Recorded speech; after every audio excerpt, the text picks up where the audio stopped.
Hi, this is Molly Miller from Campbell University, and I'm here to talk to you about Universal Design for Learning that I'm going to implement in one of our courses.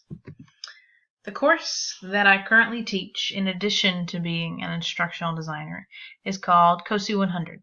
It is our freshman seminar course that all of our new students take to kind of implement them or guide them into their student learning environment. We want to make sure that they understand all the tools they have available to them in order to be successful in their courses. It also helps to build a sense of community with their peers so they know how to communicate with each other as well. In identifying a clear goal for this final project, it reminds me that we have clear goals and expectations in our COSU class from the beginning. We want to make sure that each section of the Campbell mission statement is identified in some part of the course. So each one of the student learning outcomes is paired with a section of the mission statement. We also have identified student and instructor expectations. This is what needs to happen on the student side, and this is what needs to happen on the instructor side, so that way both sides are successful in the completion of this course. Finally, we have broken up the 8-week course into single weeks, so that way there are student learning outcomes for each week. The students know exactly what they're going to learn that week and exactly what they should be preparing for during that week of content and assignments. So the UDL principle that I want to focus on for this final project is principle number 3, having flexible methods and materials in your course. So that is allowing students to have choice in the area of receiving that content as well as demonstrating proficiency with a variety of different methods and media, whatever they so choose to select.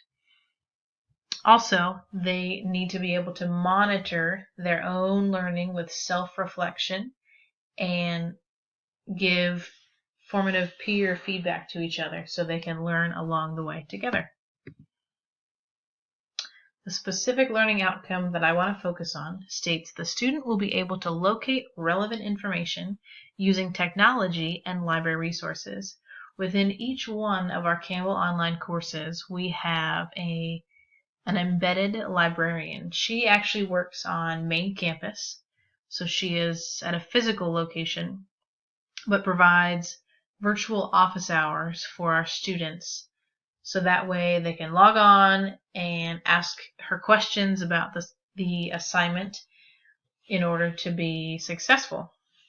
And she can provide them guidance on how to use the specific tools that are included in each of our courses.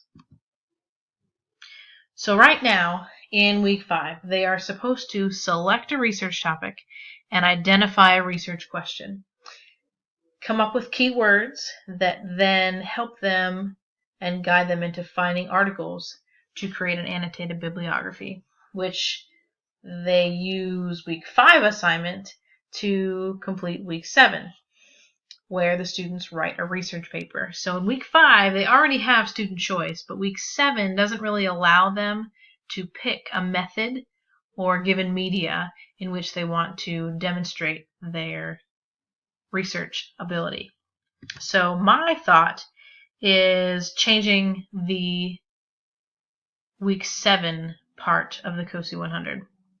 So I want them to be able to still pick their own topic, but be able to select the specific media or material they want to use to demonstrate that they have truly understood how to conduct research and then generate a product for, say, a future employer or a business team that they might be presenting in front of. Also, during that process, I want them to have a project swap for peer review. Ideally, I think they should swap projects with one peer in the team. So they're paired up and they swap projects with each other. They give feedback. This is what you're doing great. This is what you might work on a little bit. So that might be during the research part of the project, because that's really what we're trying to hone in on with this specific learning outcome. And then before they submit their product, whatever that might be, they submit it as a draft to their instructor to get that formative feedback before it's then graded and given constructive feedback. Overall, I think universal design for learning definitely prepares students for their future. It prepares them for a more professional environment rather than having a mundane job and not being able to do different tasks or thinking on their feet sort of thing. We also are wanting to increase in digital literacy. If you have a problem and you need to look it up, you need to be able to use a technology device, which that's what our world is coming to find the information and find how to conduct whatever they're trying to do.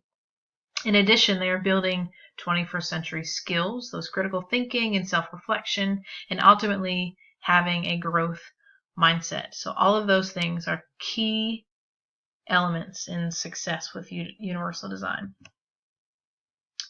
As far as my next steps as a professional in my role, I want to start small with my COSU class, make some changes, and see how they go for a term, and then branch out and communicate with my colleagues who teach the same COSU class and have them maybe try some things. Say, hey, this is what I tried, this is what worked, this is what didn't work. The students really love it.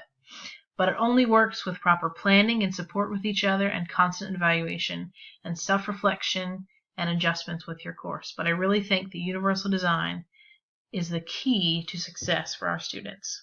Thanks. And that is UDL in our online learning COSU class.